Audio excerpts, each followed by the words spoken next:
Hello, everybody. Welcome to Standard Definition. I'm your host and Enlightening Insider Eddie V. Joining me for the first time, he is a DJ, and I tell you guys, when I mention DJ, the house music this guy presents is almost the best. I be begging it in my car. You can find it on SoundCloud. He'll be able to promote all of that. He's also a streamer, and you're talking about fighting games. This man kicked my tail in Killer Instinct on Xbox One. He is good friends with our other guy, Key MVP, who is also a phenomenal content creator and fighter. Everybody, please welcome Chris V. Hi, Chris. Hey, what's up, everybody? How are you doing? Welcome. I'm doing great. Thanks for having me, man. It's been a while.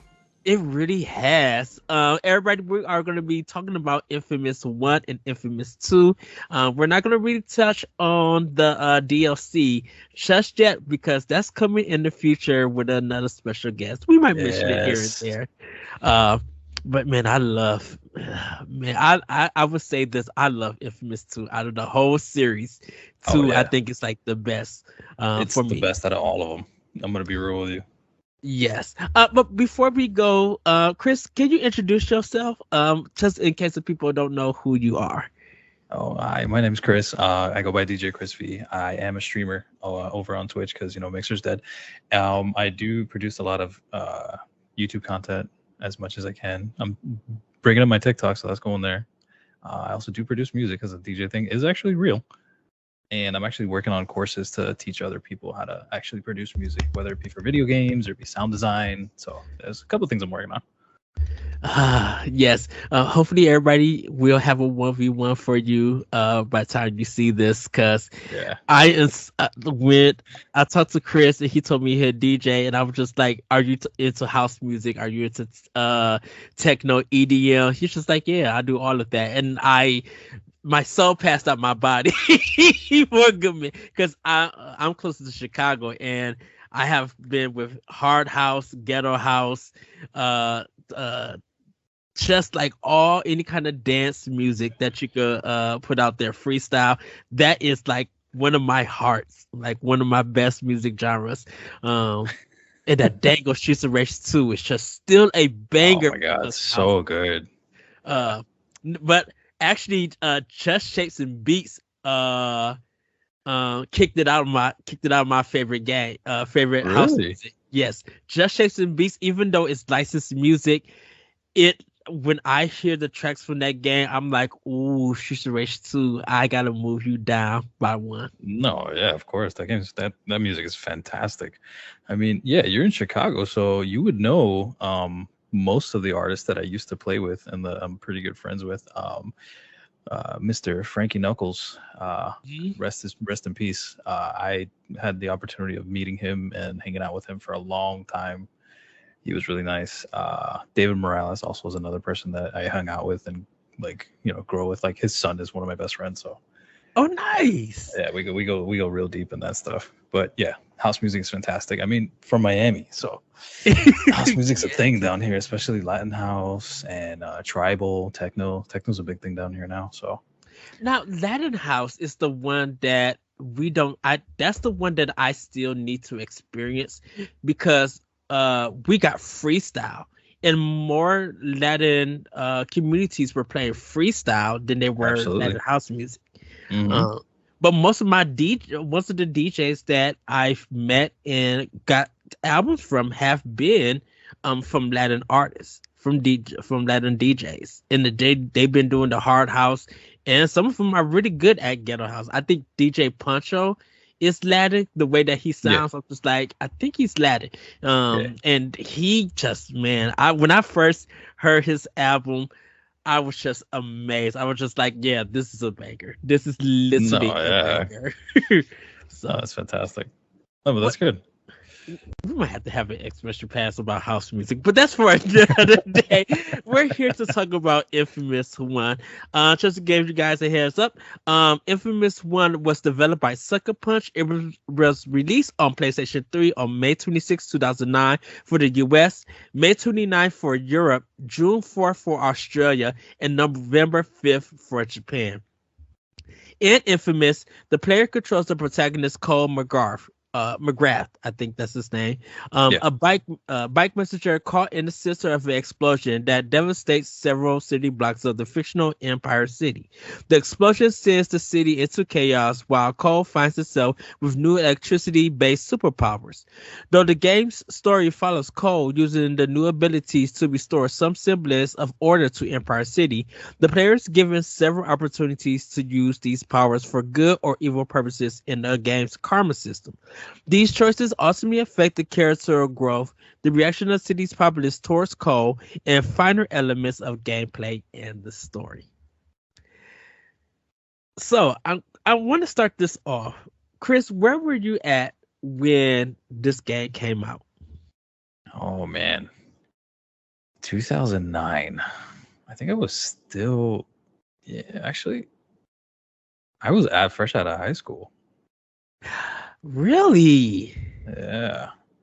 If I'm thinking about it. I was Yeah. 29. I was 29 at the time, and I just started working at no, I was still at JCPenney outlet. Because I didn't get it to Toys R Us until later on that year. Oh my Because we goodness. had just my store had just went out of business that summer, and I didn't get it Wow. to Toys R Us until no, I was still at I was still at JCPenney, and I didn't get it to Toys R Us until October of that year. I remember actually, I was working at GameStop when this came out, and I still have the backpack, the messenger backpack that it came with for the collectors. I still have it mint. Everything's perfect. If I could take it out, I would, but I don't have it on me. It's in storage. Damn, I should have got that.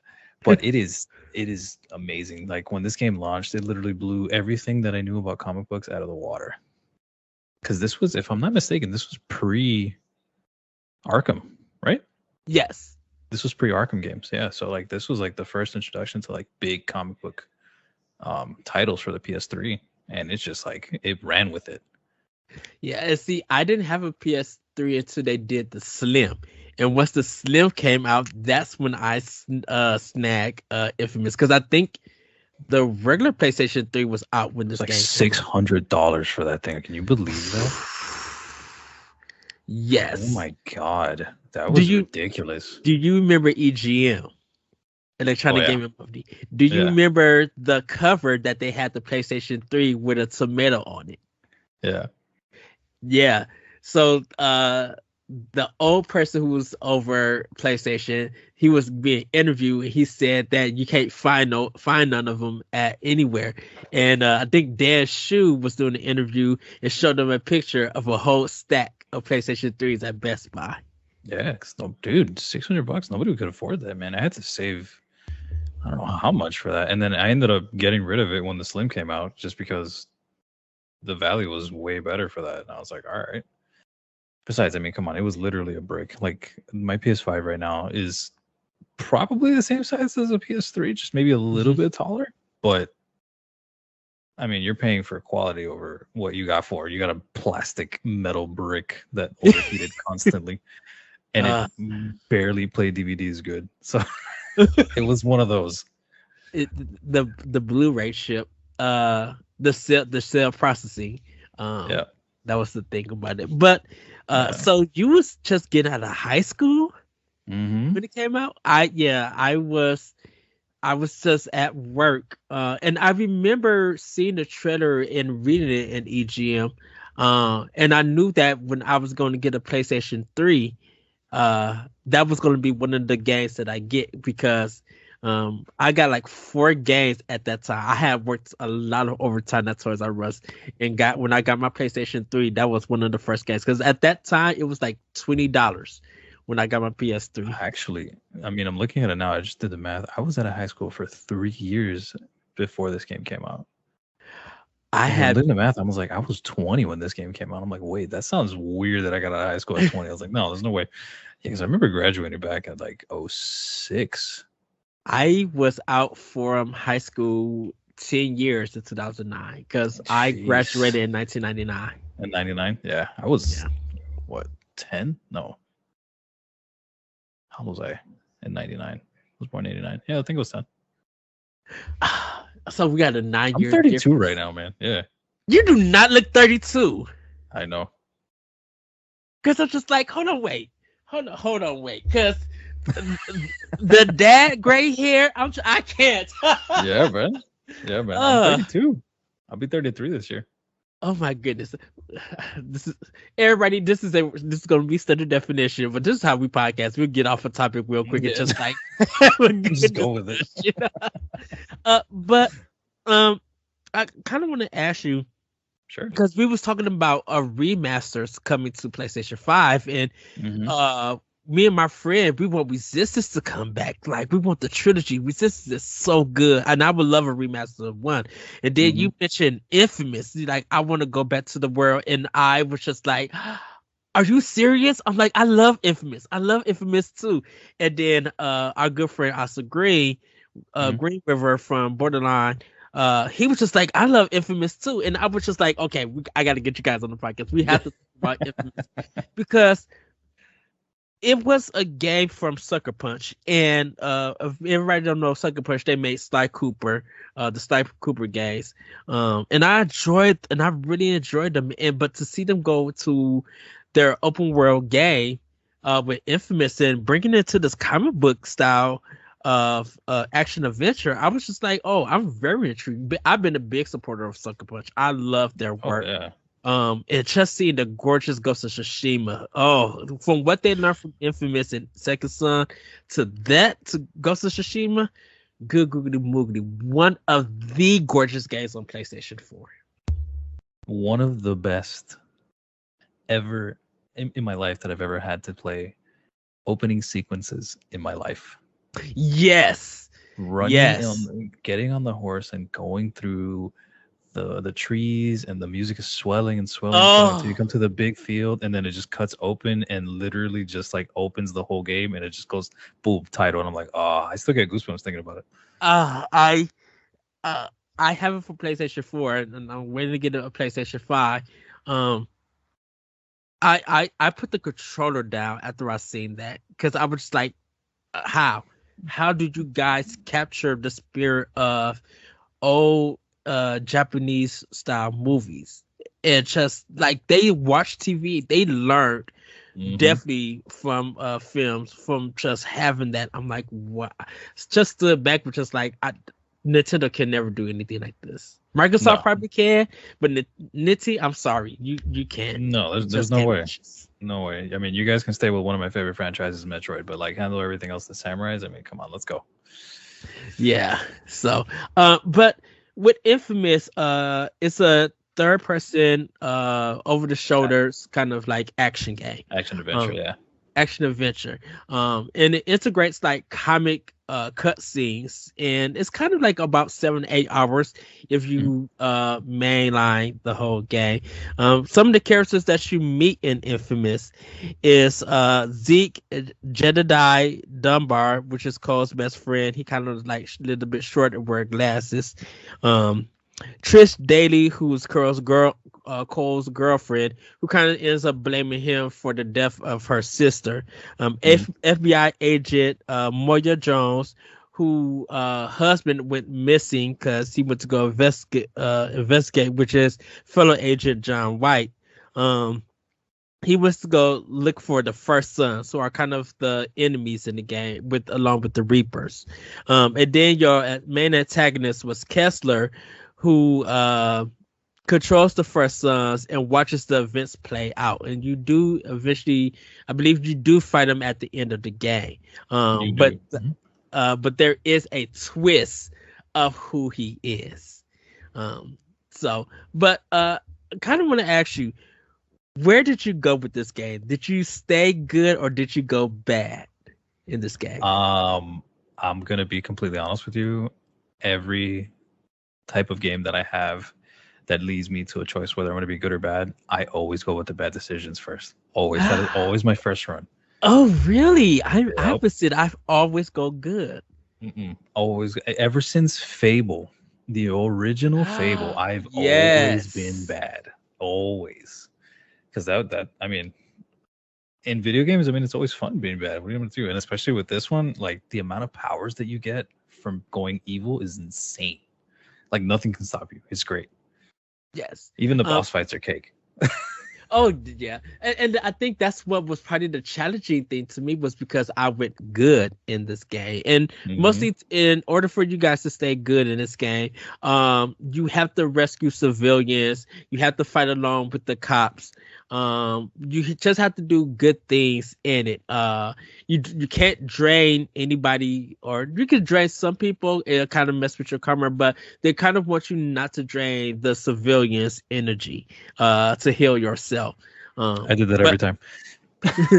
yeah, but for the evil, when it comes to the cops and the Reapers fighting, if you fight the cops, that's when you become evil. If you're draining or hurting the civilians, you get more evil. The more evil you get, the more you unlock those abilities, and it does get to a point where I believe the game locks you out Yep. from the other side. Yep. Now, you can make good decisions at sometimes while evil, and it kind of affects the game. But if you go all evil, you have a different appearance, and even your voice changes in the game. So at points in the game, they will react to you. So you go evil. Hmm. Um, with infamous with the gameplay, you have to drain electricity to not only heal yourself but to be able to use your powers. What did you Yep. think of that system? I thought it was great. I mean, because you had all the ability. Anytime you got into a fight, you were able to just pop out, drain, heal, pop out, drain, heal, and then you would just rinse and repeat. Like most games, it's either you're killing an enemy, they drop health, or they don't. This one was just like, okay, cool. I'm just gonna absorb what I need, and I'm out. And like to put a pin on the evil side, when you turn completely evil and your eyes go red and you have that red aura, Cole looks so sick. Yes. I know that with every time I see the blue, I think of the Last Dragon, even Yeah. though that was gold. I just there's something about I have to be a good person, and I think it's because of like how I am in real life. Like with a lot of my real life choices, I make good. I tried my best to make good choices, and so I carried that into video games. Um, That makes sense. and I think when I do the replay, that's when I start doing all the evil stuff. Um, Oh, okay, yeah. yeah, because it's just like I think I'm like I work to get the good ending, but Infamous 2 is a different story, and I would say we'll when we get to that game, I'll tell you. Hmm. Um, how did you feel about the story in this game? I thought it was great. Can we? I mean, the game came out in 2009. I'm pretty sure we could talk about this. When you found out that it was you from the future, I lost it. I was like, "What is happening?" I yes, so it's revealed that you're Kessler, the person that you're fighting is you, and I think it's an alternate universe or something like It's from that. an alternate universe because you were running your alternate self at that point could destroy the what's called the Beast, which turns out to be John White. But you didn't at that time, and you ran away with your wife and kids, and they still ended up dying anyway. I think that's how it works. Yes. And then you came back to the past or the different dimension to help make the device a lot quicker than what it would have been. And then at the end, it's just fantastic when you found out that it was just you. And it's like, oof. The story itself was really good. It didn't have any like bad story beats. Like the part where you had to choose when the FBI agent when she died in front of you because they drop Hmm. her off a building. That was fantastic. I was like, whoa, this game's going really dark. And then your best friend Zeke, when turns out that he's not really want to be your best friend, he wants to get his own powers, and he ends up giving the device to Kessler anyway, and it just backfires on him. Yes. It was just okay. Keep going, keep going. The game came with all the hits, man. The story was fantastic. Yes. There are three-part cities in Empire City, and as you progress through the game, you unlock the cities. Um, you do go around collecting these orbs, and I think when you get enough certain amount of orbs, you're able Mhm. to unlock a lot of powers. There is a lot of parkour kind of things in here. Yeah. Like with the climbing, I will say I think the greatest thing that I like about Infamous is when you're on a telephone pole or you on the sub train line And you're and like you're sliding just through it. sliding Yeah. through. There are times that you have to fight enemies that way. So if you think about it, this was kind of pre beta for sorry about that. Insomniac's game for Xbox. Mm-hmm. Why can I not think of it? I Uh, got you. Oh, quick Google search. because someone had just beaten that game. I beat it like 2 years ago. For it. Sunset Overdrive. Yeah, Sunset Overdrive. That's it. Yeah. It was kind of like that's where that gameplay has kind of come from, in a sense. What about you? Would you got any like favorite moments or anything in that game in Infamous? And the first one? Yes. Oh man, dude, the fight with the beast at the end, that was fantastic. That was a Uh, hard fight. Even as an evil person, it was great. And yes.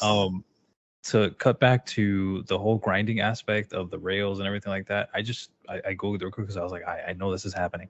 Sonic Adventure 2 came out in 2001.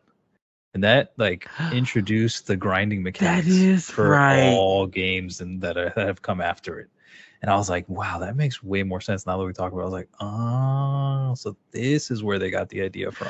Well, what was the skating game with the cell shade from Sega? Is it Jet Set Radio?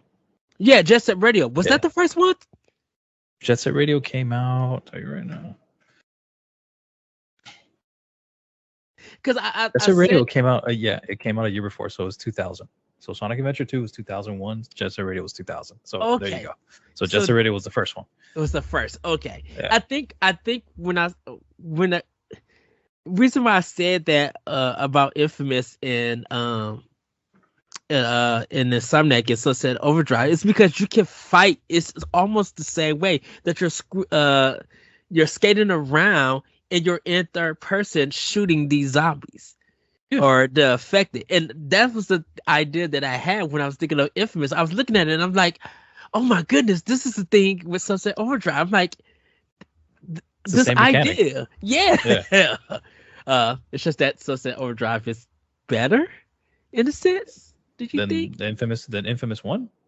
When it comes to some of the fighting, I would say. 100% better. Okay. Because I mean, you're talking about a 2009 game to I think it was 21, 22. When was Sunset Overdrive? No, that was about 13, 14. Because it's like when the Xbox One came out. When the Xbox One came out, yeah. So 2014, yeah. Okay. Yeah, no, I mean, you're talking two different. I mean, a bunch of 5 years later, but still, the game perfected grinding combat. Yes. And I think it was getting around that city that I loved. With it. What was the worst moment in that game for you? The part where you have to choose whether to fight Zeke or let him go. I think that was one of the parts, if I'm not mistaken. That for me was just like, I mean, you kind of screwed me over, dude. Why would I let you go? It's like, don't give me a choice. Just let me just do it. I think I let him go because that was the better deal. You know, it was the good thing to do. Because how do you kill your best friend? You know, I wouldn't, not saying I wouldn't feel right about that, but from a narrative standpoint, I'm like, can't, of course, yeah. Now this might be a discussion. I could kill if my friend is infected and turn into something. I'm fine with that. Okay. But when it's another human that nothing is wrong, I can't kill. Now there is an exception to this rule. if you annoy the mess out of me, I don't. I wish I had the opportunity to, because Grand Theft Auto 5 did this. I don't know Oh if you my played god, all of yeah. it. Yeah. Do you know which mission I'm talking about? I- So it's the one that I think you're like at a wood factory or something. Your friend gets kidnapped. oh yeah. Okay, and you have to drive up and like fight a whole bunch of baddies just to save them. Yes, Yeah. yes. No, that was that. I wanted him to die because throughout that whole game, he did nothing for you. He got in the ride and nagged you all the time while you was Yeah. driving. You had to do all the action. And I was just like, I want you dead. I don't want to save you, but I have to do it to progress the game. No, yeah, that's true. So, uh, Um, yeah, I mean, when it comes to doing that, I mean, my best friend, but I mean, you kind of gave the device to the bad guy who ended up killing even more people, mhm. so he kind of screwed me there, and that's why I was like, you know what, let's go. I think the worst part for me is definitely getting to the last boss, fighting Kessler, because there's so much that you have to do to get to him to fight him. And I'm just like, this is a 45-minute level that is dragging on for no apparent reason. I'm It like, was literally there for filler. yeah, I just wanted to beat him and just be done with it. Yeah, Um, because I think like some of the enemies, I think the Reapers that you fight was just, now thinking about it, goodness, they look like the Reapers from Final Fantasy VII Remake. yeah, yeah. They were just like that, and they were super overpowered, and it took forever to kill them, and it was just like Yes, impossible. You literally had to push through to get through the whole fight, and it's like, why? If I'm just gonna end up fighting Kessler anyway, yes, why make and me go 45 minutes for this? uh, I, I hate levels like that. I hate level design like that. Just let me fight the final boss and call it a day. Um, but any more thoughts about Infamous? Because we got to get to Infamous too.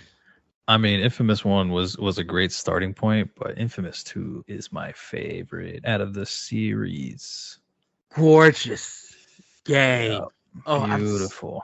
I'm so lucky they put so much color into this. Because man, when looking at how dated Infamous 1 was, and then looking at Infamous 2, I'm like, wow. And yes, everybody, Infamous 2 was still developed by Sucker Punch. It was released on PlayStation 3 on June 7th, 2011 in America, June 8th for Europe, June 9th in Australia, and July 7th for Japan. So only 2 years of development was this game done in the sense. And it looks a whole lot better. Oh, amen to that. The story follows protagonist Cole McGrath on his quest in New Marius to grow powerful enough to be able to face his nemesis, the Beast. Cole possesses electricity-based superpowers, which are used in combat and navigating the city. The player is given several opportunities to use these powers for good or selfish purposes in the game's karma system. The karma system affects what powers become available, the reaction of the city's populace towards Cole, and the story. And I'm so glad they gave him that electric bat for Melee. Oh, how satisfying it was to beat people with that bat. Oh my god, it was all the time. And the fact that they added animations to like finish was great. Yes. Now, I believe your information from your save data from Infamous 1 carried Carried over over. to Yep. 2. Mhm. So I thought that was literally cool.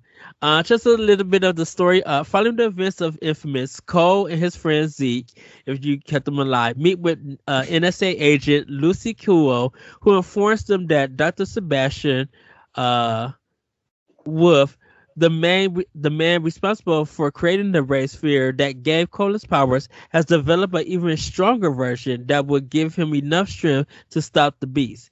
Before they could depart for Wolf's lab in New Marius, the beast attacks Empire City. Cole tries to fight him off, but even his most powerful attacks proves useless. The group is subsequently forced to flee from Empire City, is while that's actually it's being destroyed. I'm sorry. Flee as Empire City is completely and utterly destroyed. Arriving in New Marias, Cole and his allies learned that energy magnet Bertrand III, an anti-conduit, because everybody who has the power is a conduit, Mhm. uh, has seized control of the city. Aware of Wolf's intentions, Bertrand has his private army, the militia, destroy the doctor's lab. Rescuing Wolf, Cole learns that he has developed the Wayfield inhibitor, a device capable of stripping conduits of their powers. So, Yeah. what did you think? Okay, so where were you at when this game came out? It's 2011. 2011. I was still at GameStop. I think that's when I finally got a store for myself. So I literally, went all out and got, the collectors and all that stuff. So I was in a good spot. And especially when I found out that one of the main villains had my last name, I was like, oh, this is interesting. And then it turns out Joseph Bertrand III was an awesome villain. Yeah, really good. I definitely enjoyed them. At this time, I am in my second year at Toys R Us, and Nice. I had my PlayStation 3 and Infamous 2 when it dropped. Because I was watching E3, uh, about this game and everything, and when it came out, I ended up buying it. It was like kind of one of my first $60 games because at that time I was buying a bunch of used games from the Oh, we past all were. years Yeah, and we all were, man. everything. Games are crazy expensive, and they still are. Oh yeah, $70, $60 to $70, I should say. Uh, Yeah, but it's funny. You look at back in the day, like when I had the Super Nintendo, and games were like $80, and it was cassettes, like cartridges. so that was only I don't feel Chrono so bad. Trigger. Yeah, Final Fantasy Chrono Trigger was 80, but Fantasy Star on the Sega Master System was $80. yeah. I remember Killer Instinct because I still have it. Killer Instinct with a black. I have one sealed and I have one open. For the Super Ah, Nintendo, the black cartridge, that was yes. $70. I remember my mom was pissed when she bought it. Shoot, my mom was. She was just worried because I asked her for Mortal Kombat 2 for Super Nintendo, and Oh she my looked god, at the M yes, rated. She's just like, "Are you sure you're old enough to play this game?" I'm like, "I am. yeah, Trust me." yeah, for sure. Uh, like, cause I was more about the fighting in that game than I was about the blood. Yeah, of course, nobody Uh, cared about it. It was just there as like an aesthetic thing, but I didn't care. Yes. So, Infamous 2, we're in this new area, and it really took inspiration from New Orleans. When you look at it, but when I tell you this game looks beautiful, the colors pop. It's more lively because you see more greens, you see more blues, a lot of whites. Like they went with a different color palette with this, so it makes the world feel alive, even though Mhm. it's being run by the militia and everything. Yeah, Um, what did you think about the powers in this game? Now you probably went evil once again, and naturally. I went good. But what did you think about the melee combat with that electric bat I that loved the melee combat. The fact that they had like it was a leveling system where you had to like put the different trees of what you wanted to use. I yes. went all out for that bat at first. Like I leveled that up to no end because that combat was fantastic. I loved getting in people's faces with that thing. Yeah, being to a pub, I was just like, "Ooh, this is Devil May Cry," but Sony's like I definitely enjoyed it. With it, you still could like traverse and parkour, but Oh yeah, it seemed more faster in this game. yeah. Getting around in No, the it's more world. fluid. Yeah, yeah. You Yes. can literally jump from building to building. It was a lot more snappy. I remember even the waypoints were way better than they were in the Yes. original one. Like you can actually see where you're going. Uh what else was good? Yeah, overall that Infamous 2 is one of my favorites just for aesthetically it's beautiful. Like that game pops for all the color that they added to it and just the new Louisiana feel. Like they nailed it for that game. They Yes. nailed it. There And was above ground cemeteries, there was everything. the cemeteries. I used to always go in and be like, what side quest or what item can I find here? Yep. Yeah. Because there's like orbs that you had to collect once again in this game, Mhm. and that was always the place that I went to and everything. Um, it did climbing the tower, that big tall tower. That was the best. And just jumping, it was awesome. Yes, it. So, not knowing about Assassin's Creed or anything around that time, just climbing up that thing and figuring out how am I going to get up there. And when you got up there, I think you got a achievement. I think you got a trophy Yeah, for it. yeah, there's a trophy for that for sure. Oh, that's nice. Um, okay, so this was kind of the controversy about this game, and I don't know if you know about it, Chris, but there's a point in the game that your powers switch. Yeah. What did you think about that? I was upset. I was pissed. I didn't like switching powers. I didn't like any of that stuff. Like, why? Why put? I mean, I know why they did it, because they wanted you to feel something different. They wanted you to feel very underwhelmed, but why? And I think you have no choice. I think you have to choose. Yeah, you have to do it. Yeah. So how did it feel? Because I went from good to bad, and you went from bad to good. Like I was just like, wait, what? What is this nonsense? It's like, why am I helping people? What's happening here? Why do I want to be nice? Like, this isn't fun for my first run. And then it's just like, what's the name of the game for what it was? Because it was like it was literally at the halfway point of the game. Yeah, And where they're you just have like, everything, almost everything powered up. yes. You have your build, all this stuff, and they're like, hey, you know what? No, we're gonna change it. Uh, why do you think they did that? Like Sucker Punch did that. Do you think it was a lot of complaints from players for it? I honestly, at this point, I think it was just like a design choice. They're like, you know what? Let's just do this because we can. They're gonna play our game anyway. That is true. Uh, I just didn't expect it because I think it affects one of the side characters when you choose and everything. Because I think one of them like left me because I chose this thing, and they were Yeah, just like, yeah, I'm dipping off because you made me yeah, mad yeah. and stuff. Now we got to talk about the fight with the beast. That was a slog. I hated that. It was such a long fight for no reason. If I'm not mistaken, and I remember correctly, I think it was 3 phases to that fight, Yes. and it was just not fun. Yes. Not fun.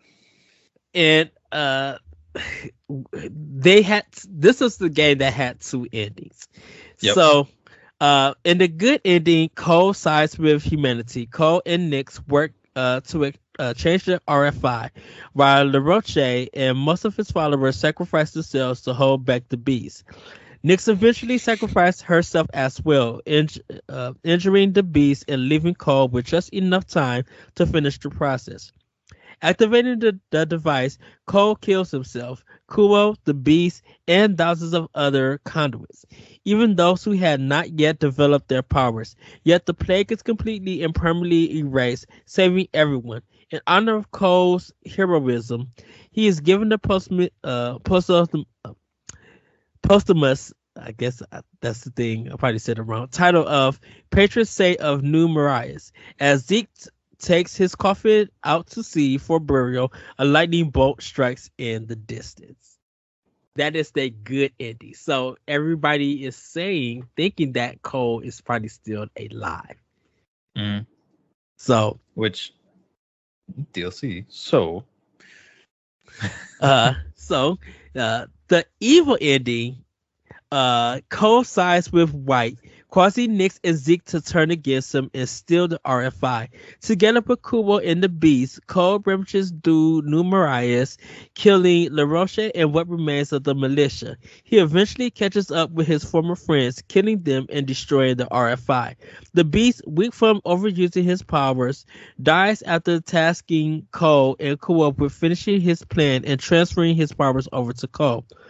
Fully embracing his role as the new beast, Cole prepares to build a new era for the conduits. Sounds about right. So, what did you think of these endings? I thought the good ending was great.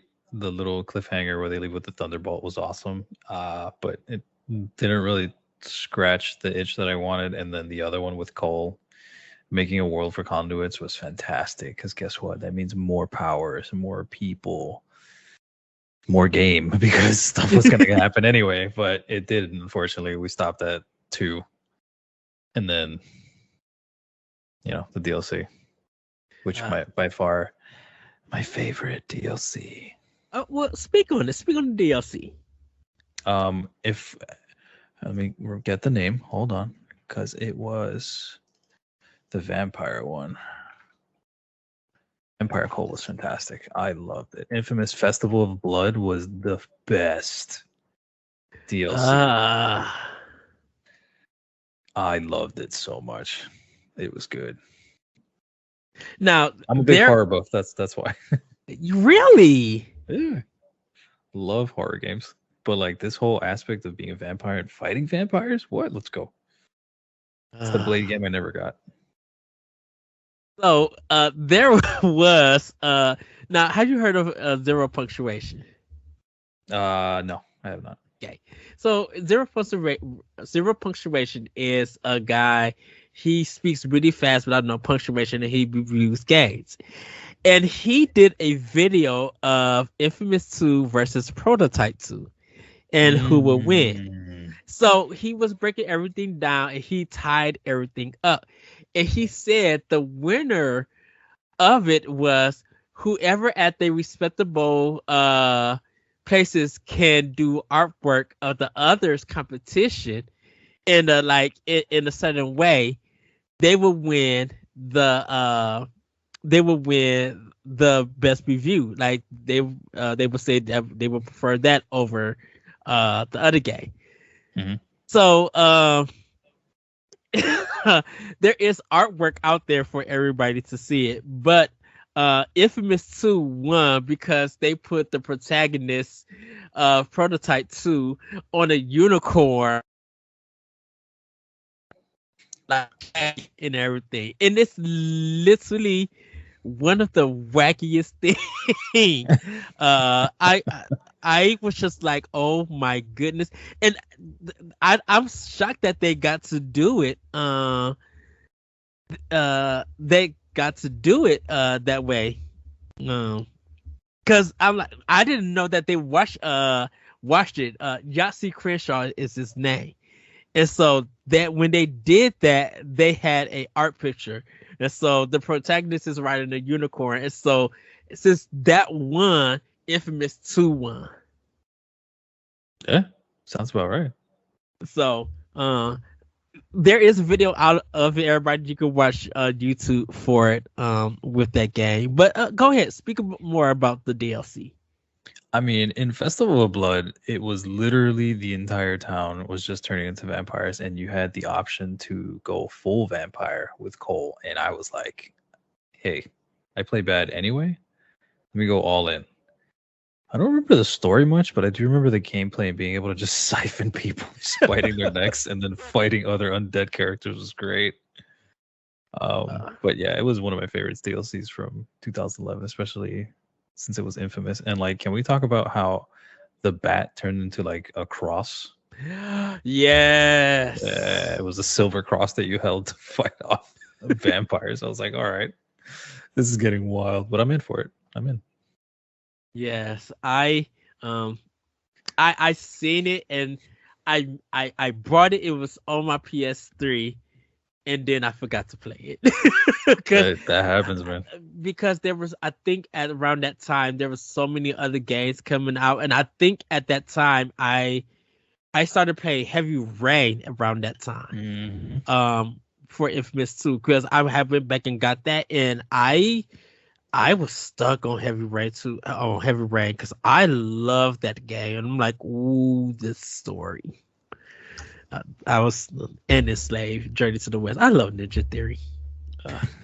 Love them. But yeah, that's kind of like a little bit about Infamous 1 and Infamous 2. They're both, like I said, they're both about 7 to 8 hours. About about 15 hours if you want to do everything, all the Hmm. side quests, getting all your powers up, exploring the. I think it was a bigger city in Infamous 2.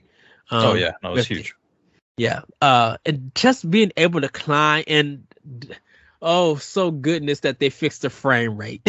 Oh my 'Cause god, yes. the frame rate in one would stutter and slow down, and they would just kill you. And they fixed the balance of that game. You was Hmm. able to get through missions because how many bombs I'm going to throw before my whole thing, whole fight energy was gone. I was just like, and we kind of didn't touch on the music of the games because I don't know how you feel about the music in the Infamous 1 and Infamous 2, but I really didn't pay attention to it. I mean, like honestly, if you ask me about it, I don't even know what it sounded like. I don't remember any of it. Like it was very unforgettable for me, honestly. So I was just focused on the action, the story. I could care less about the music at that point.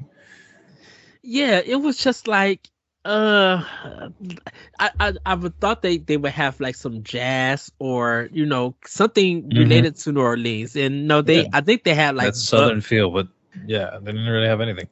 yeah, I think they had like forgettable butt rock music, and it's just Yeah. like, what is this? I think that's the one thing about Sony games. I love Sony as a publisher and a developer. I love their headphones. I'm using them now. Anytime it comes to sound quality, I go with Sony. But I think some of their music, like some of their soundtracks, are just not memorable, and I Mm-mm. don't know why or anything. The one Sony soundtrack that I can think of, I Because so Metal I'm Gear. So I'm in, not in trouble, but I gotta explain to my friend because we just had a discussion about Nintendo, with the YouTube, them taking down the copyrighted YouTube music and stuff. Yeah. And I think I mentioned on our Nintendo podcast, Nintendo Pop Block, I mentioned that I think I mentioned this, so and I'm guilty of saying this, that I feel like Microsoft and Sony doesn't have any memorable soundtracks because when you try to look, I sometimes try to look up like covers and remixes of of Sony and Microsoft games, and none of them are there. I could find literally a house version of The Legend of Zelda. I could find Oh a yeah. jazz version of Mario Brothers. Like I could find different versions of Nintendo games, and I don't know why. I can't find none for, and I want to say first party Sony games, not third party. Why Yeah. can I find a lot of first party soundtracks that's just like memorable for their games? I think the one soundtrack that sticks out for me as a first party title would be Uncharted. Uncharted is The good, Uncharted yes. swell would be fantastic. And then what is another first party Sony title? Even from back in the day. Like I probably remember uh what's the jumping rabbit game that they had? Jackrabbit? Jack Rabbit. It was the first Oh party wait, one. no, Parappa the Rapper. Parappa the Rapper. Yeah, that one is good. Kick punches all in the mind. Yes. Yep. See, Uh that's exactly what I have in my head. yes. And Tumba for some reason. I remember that Tumba, soundtrack. yeah. Oh goodness. I'm Oh, chilling here we my go. well no, I was like I said, I'm 41, so uh, uh but like a lot of there's just something about the music that I can't remember. Now I love the music of Ghost of Tsushima. I think it's really beautiful. I really felt like if they go out and did a concert or Ghost of Tsushima concert, I'm definitely buying a ticket to go there to watch it, to listen. Oh, Uh, please do that and then incorporate God of War. oh, but which one? Did we do four or did we do the old games? 4. Okay, Yeah, yeah. 4. I'm actually in the process of replaying God of War, Oh my god, me too. because I put it on 3 and I'm not 3. I put it on easy because I already beat it when it came out, and Mhm. uh, I I do have some problems with it, but that's like minor things. It's kind of like some narrative things. Mhm. But Santa Monica, they put their foot in the graphics in that game. I was just like, oh, no one is touching y'all on this game at the moment. No Mhm. one. Like, just seeing that the snake, the Greek snake that Kratos has to go in his mouth to get that final piece. But it's Yep. just looking at how big, and he's just like, oh, The world serpent. Yeah, no, it's the best. oh, I sat there was just like, how's this running on this system? Oh, I don't get me wrong. My thing sounded like it was a jet engine. It was about to fly off my TV console, but we made it. shoot, I'm still trying to figure out how Monolith Soft got Xenoblade Chronicles X working on Wii U, and looking at how that world. Dude, right? I mean, can if we're getting there, can we talk about how good Shin Megami 5 looks on Switch and it Oh, runs so good? okay, How? I And it's an Unreal game, which blows my mind. and I didn't know Atlas was doing Unreal. No notice of that they was doing Unreal, Yep. and it was just like, oh, so this is the 5-year development. Why? I mean, 4-year development that y'all did to take. Okay, because like if you go back to February 17, 2017, when they had the announcement showing off that game, it looks nothing like what came out, and it was just like, Mhm. ooh, yeah, this is complete. Then when you see the game, it's just your main character walking with that blue hair, and everything is Oh, it's just like, nice. ooh. I'm like It's fluid, nice.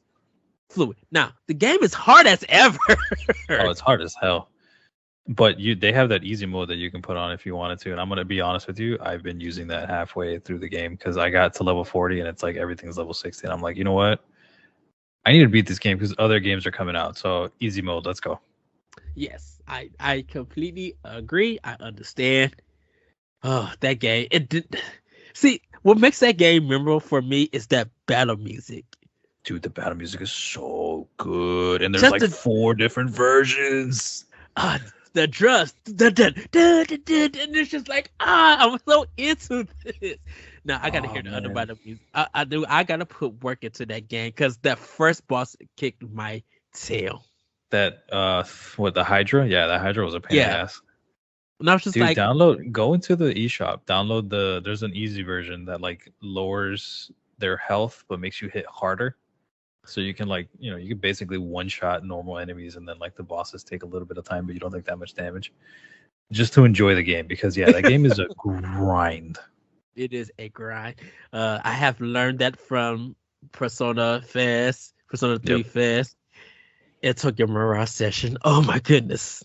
Oh, I never played Tokyo Mirage. Honestly, I think once that came out, I think they re-released Persona 4 Golden on PC, and I was like, ooh, I like Persona 4.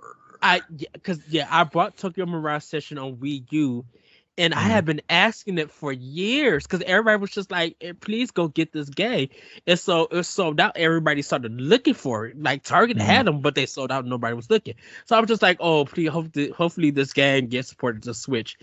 They put that mug on Switch, and we've been begging people to play that game. You talking about music? Yeah, Oh, it's on my list. yeah. Yeah, it's on my list. So, Yeah. so everybody, that has been infamous. Infamous with a little sprinkle of everything. Yes. But yeah, I do want to remaster, and just let everybody know that this is part 1 of this discussion, because there is a part 2. Me and Asa going to come back and talk about the DLC in Second Son. Yes. What's any thoughts from you from the first DLC in Second Son, Chris? Second Son was fantastic. A lot of people hate that game for some reason. I don't. I enjoyed it. That was like my first real introduction to Troy Baker as a voice actor in video games. That was just me because I can't remember him in anything else. I do remember him from Full Metal Alchemist because he was Greed, but that's completely opposite from what I'm talking about. I never Wait, played. what? Yeah, Hold on, which Full Metal Alchemist? The first version that came Brotherhood. out, or the manga? Brotherhood. Yeah. Okay, that's the manga version though. Because I'm just Yeah. like, wait a minute, hold on, was he in the original? Because I love Full Metal Alchemist. He the was original one that came out. the original was fantastic. He was Love it. Greed. Yeah. Was he Greed? Ah, He was Greed. Yeah. Yeah, he was Greed. The dude with the long hair yes, that had like he had like a black arm and he would like he was Greed. yeah. Yeah, that was him. That was him. Did not know that. Ah, there you go. I never played what is it, First Light? I never played the DLC. I have it, but I just never played it. Played it. Okay. Yeah. I have it on my PS4 with Second Son. Mhm. I played a little bit of it, but didn't get fully into it. Just be like, okay, Yeah. I understand what they're going for and Yeah, everything. looks cool. I mean, just Second Son for being on PS4 was beautiful. Okay. Before we go, because we gotta have this quick talk. I'm sorry, everybody. This is standard definition. I know we focus on Infamous. What game you think was the best looking game on PS4? Because I'm about to get some flack, and you might judge me about this, but I think The Last Guardian is kind of the best game on PS4.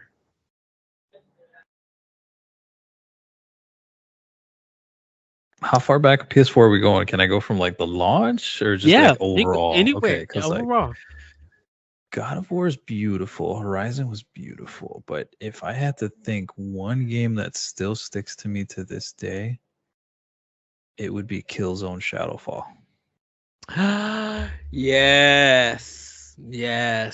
That game was beautiful. Yeah, it was surprisingly the leading game that sold PS4 along with Resogun. Mm-hmm. And it's funny that you mentioned that because I had just finished Killzone 3. So I went back and played because Killzone 2 was on PS3. I went back, played Killzone 2, and then I did Killzone 3 in like about 8 hours, like straight, just beat that game. And then when I got my PS4, I was just like, yeah, let me get Killzone the 4, and I was just enamored with that game. Can we talk about how Killzone Mercenaries ran so well on Vita? Like, yes. What? Yes. How was that possible? Even though you couldn't find a memory stick to save your life, but 100%. But proprietary technology, and now everybody's like using SDs. It's like maybe Sony should have just done that. 3DS had the micro SD cards, and I'm like, ooh, those are easier to find. The Switch though have the mini SDs, and you're still good to go. Yes, I still think the best memory card is the GameCube was. You used to get like a whole bunch of it for $20. This is true, but I mean, I would say the best memory card for me would be the UMD for the Dreamcast. Yes. The fact that you can pop that out and you can still play some games on it, dude. Yeah. Let's go. Oh, Dreamcast, Street Fighter 3rd Strike, Soul Calibur 2. Oh my god. Power Stone. Oh. If you did not secure a copy of Power Stone, you weren't getting it at all. Ever. I tried many times to get that game, and I played it. I played the arcade version. And I beat the game, but man, I couldn't find it at stores at all. Every time they got in, one of the games I still have to this day. Lucky. Hopefully you have games.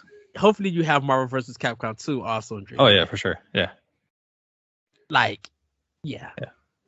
Capcom, they better come out with it. They need to release it and put it back out. Like, they have to. You know what? I think I can catch flack with this. I kind of don't want them to re-release Marvel vs. Capcom 2. I don't want to remaster. I just want the old version. No, yeah, the OG. Like, just let it go. Put it out there. You have the code. You could just let it go.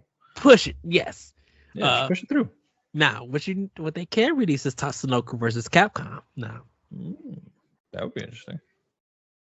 I love that game. Oh, everybody! I mean, you want to talk about fighting games? I want back. I want Bloody Roar back. Marry. I know, even though you married, you got a kid. Please marry me. We've been talking about Bloody War for me and my friends here at Boss Rush. We've been talking about Bloody War for so long. Why? Why did it not? Because Konami doesn't want to have fun. That first game was the first game was just perfect. The second one was just, they kept adding to it with more characters. Like, come on, dude. But I mean, I'm gonna be real with you. I was the mole was my main character the entire time. I had to be the tiger. That's my favorite. Yeah. I just did the mole because he was so much quicker, and like the fact that you can just like stab and pull out and then just bleed them out while they're going through. It's like, oh, it's great. Yes, it's so. Chris, you won't have to come back. We're gonna have to talk about. Oh, dude, we can talk about tons games. of. Dude, I would be my pleasure to just talk about straight fighting games. I'm in. Cause I'm down for some Neo Geo talk with Fit. Well, not Fit Furry, because Samurai Showdown was my game. I can never get into Sam Show. I'm gonna be real. Really? Yeah, it was not my cup of tea. Fatal Fury was too. I couldn't get Fatal Fury. The jumping around, and I think it was because playing it at a convenience store and not being able to sit down. This is true. Yeah. Now everybody realized this was the first $600 console, the Neo Geo. Yeah. You know, and the $200 game cartridges. That was ridiculous. But God, yeah. King of Fighters, World Heroes, which was slow on Super Nintendo. But I mean, I respect Fatal Fury. I love it. I enjoyed it. I think the future games improved upon it, dramatically. But yeah, it's that jumping mechanic. I was just like, stay there. Why are you jumping in the background? I like any of those games I couldn't get into. Like Samurai Showdown for me is just that game never clicked. It was too slow. Yeah. For the way I play. If that makes any sense. Like I could never get into it. It was just like I think that's why Killer Instinct was the game at the arcades. Like when they speeded it up, because this I think was the introduction to a combo system. Like before even like the action style combos that we have on today, just seeing them starting with a special move and going in, seeing Orchard kick them off, and like everybody was just using their moves. It was just like, how skilled are you playing this game? That was a treat, especially as a Glacius main and a Fulgore. I mean, come on. And then because Midway published that, did Midway publish that game? Yeah, it was Midway. Yeah. So it was Nintendo, Rare, and Midway. I wonder, how did that work out? Because where created it? Did Midway publish it for America? Because Nintendo and Rare released it for Super Nintendo. Yeah, it was Nintendo. Well, I mean, okay, so back in the day, it was Nintendo and Midway. Interesting, because with the experience that Midway had, they put that in for Mortal Kombat 3 with the dial-in, or what everybody call it, the dial-in combo. Yeah, which was, I mean, it was great. I loved it. Just like the combo finishers where you just beat the crap out of someone constantly and just keep going, and then your body just explodes. Yes. I mean, Mortal Kombat 3 Ultimate is still my favorite Mortal Kombat game to this day. 100% the roster, and it was so big. 100% with you. Now, Mortal Kombat Trilogy was a mess on PlayStation 1. Yeah, it was horrible. Yeah, so we're just gonna crash for the next 45 minutes that you play this game. Wait, what? Yeah, pretty much. I think the one really good PS1 game that I had to get imported was you can see how big of a nerd I am. It was Dragon Ball GT Final Bout. Really? Yeah, that game was great. It was slow, but I loved GT back in the day. Okay, but did you have to do the PlayStation trip? Yeah. Okay. Yeah.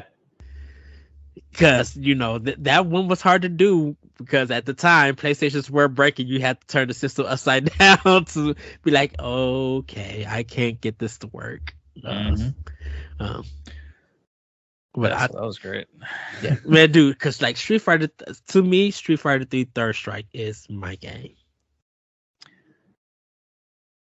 Let's talk about it. What's that look for?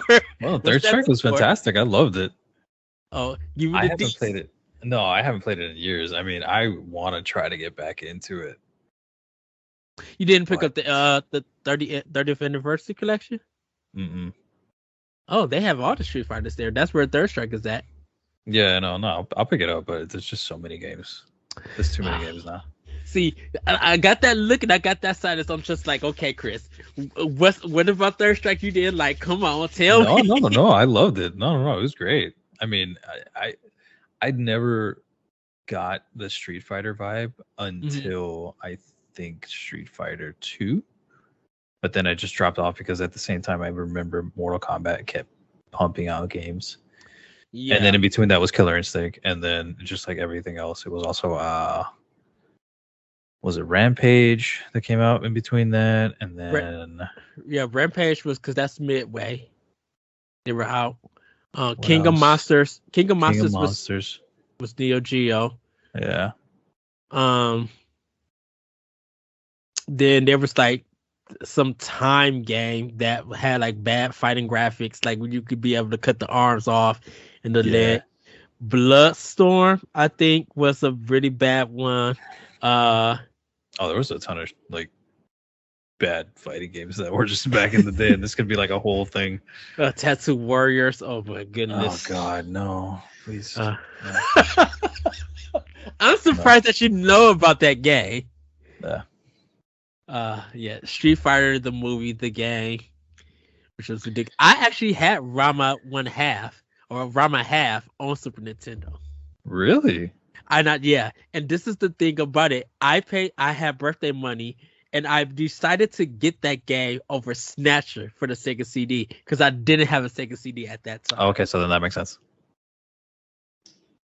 So, and then I played it, and I'm just like, this is not good. It's like, what did I just waste my money on? Right. But that was at the KB Toy Store. That was in the when it was games was in the bargain bin, and you just like Mm-hmm. because I got Rocket Knight Adventures, and I got Rocket Knight Adventures, Tournament Fighters for Sega Genesis, and Hyperstone Heist for the $20 bin. My brother had the Okay. Sega Genesis. Now Tournament Fighters for Super Nintendo. Yeah, Top notch. top notch, top tier. So we'll have that discussion about fighting Yeah, games. we'll do it for sure. Chris, you'll have to come back on. But where can everybody find you? You guys can find me on Chris V Miami over on Twitter, DJ Chris V on Twitch, DJ Chris V on YouTube, also DJ Chris V on SoundCloud. Yeah, I kind of marketed that. I'm trying to get it on Twitter, but you know, some guy has that tag and they haven't used it in like 12 years, and I'm like, Twitter doesn't want to give it to me, so I'll get it though eventually. But yeah, just look up DJ Chris V, you'll find me. Yes. You guys can find me on Twitch.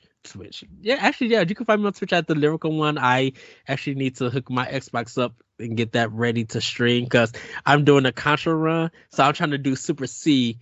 I'll still have deaths and stuff, but I'm trying to do it where I don't use no continues. I do everything in one run. That's gonna be rough. I'm able to do it with the first Contra. I'm able to run through Contra on NES. I'll die, but I can do it without the 30-man code and stuff. Okay. So, but you can find me on Twitter at that retro code. You can check more of our work on bossrush.net. And check out our YouTube page at bossrush network where you could catch standard definition, expansion pass, 1v1s, Nintendo Pop Block, Crossroads, and Arsenal X, our Xbox podcast, and more work there. You can also join us on our Patreon. Go to bossrush.net and you'll find our Patreon there. You can select a tier and support us. You'll get access to early content. And I just got to say, Chris, it was wonderful meeting you, wonderful talking for you, going back through all of these games, just talking about inFamous 1 and 2, and then talking about old fighting games that, you'll have to come back and we'll have to discuss because I want to know, I have to know what you think about fighting games now compared to the past. Oh, and I have opinions. Oh, we'll save those. You will save those. With that, everybody, we'll see you next time on Standard Definition. Bye, everybody. Bye, guys.